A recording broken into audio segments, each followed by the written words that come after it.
In most of the conversations we have about preparing for a home invasion, the central theme seems to be how to most efficiently shoot a bad guy in your house.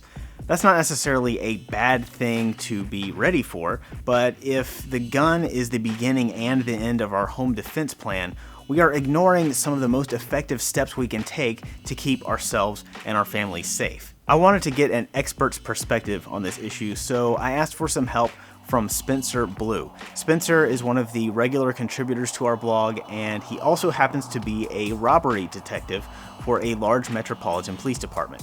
We just published the second installment of a two-part series he wrote for us about home invasions. You can find that on our blog at luckygunner.com/lounge. In those articles, Spencer describes a few of the home invasion cases that he has actually investigated, and then he pulls out some lessons we can learn from each of those cases, and he offers a few practical tips for improving your home security.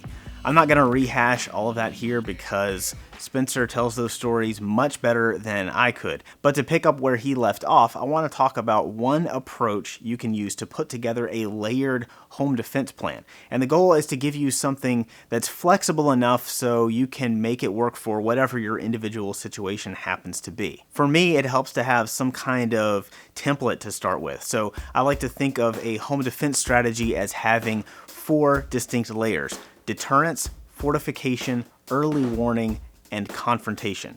Deterrence is making your house not look like an easy target. Fortifications are things you can do to make it physically difficult to get into your house. Early warnings are things that let you know someone is trying to get inside so you have time to respond before there is a stranger standing in your bedroom.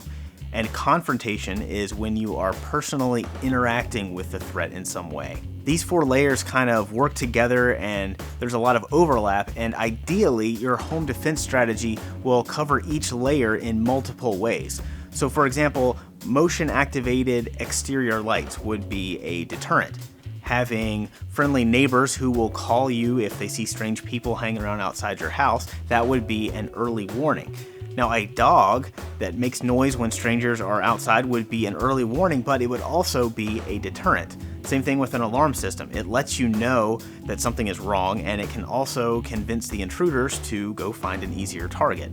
Reinforced door locks and shatter-resistant glass windows would be a fortification and a deterrent and an early warning. They don't necessarily prevent someone from getting in 100%, but they make your house less appealing to thieves and predators, and they buy you some time to move your family to a safer part of the house or dial 911 or go retrieve a weapon. The confrontation layer itself can have multiple layers, and confrontation doesn't necessarily mean using force. If a stranger comes up to your house pretending to be a stranded motorist needing help so he can trick you into opening the front door, you might tell him to get lost, and that's the extent of the confrontation.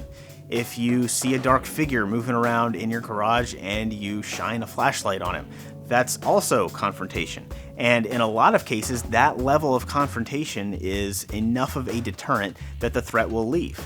And sometimes they don't. But if we have fortifications and early warnings in place, by the time we get to the level of a physical confrontation, we are probably not being taken completely by surprise. We've had a chance to prepare, and we're ready to identify and assess the threat, and if necessary, we are ready to use quick and decisive deadly force to stop that threat. So no matter what kind of home or apartment you live in or what kind of budget you have, if you think about your home defense plan in terms of these 4 layers, you can probably find some ways to increase your home security that will cover each layer at least a couple of times.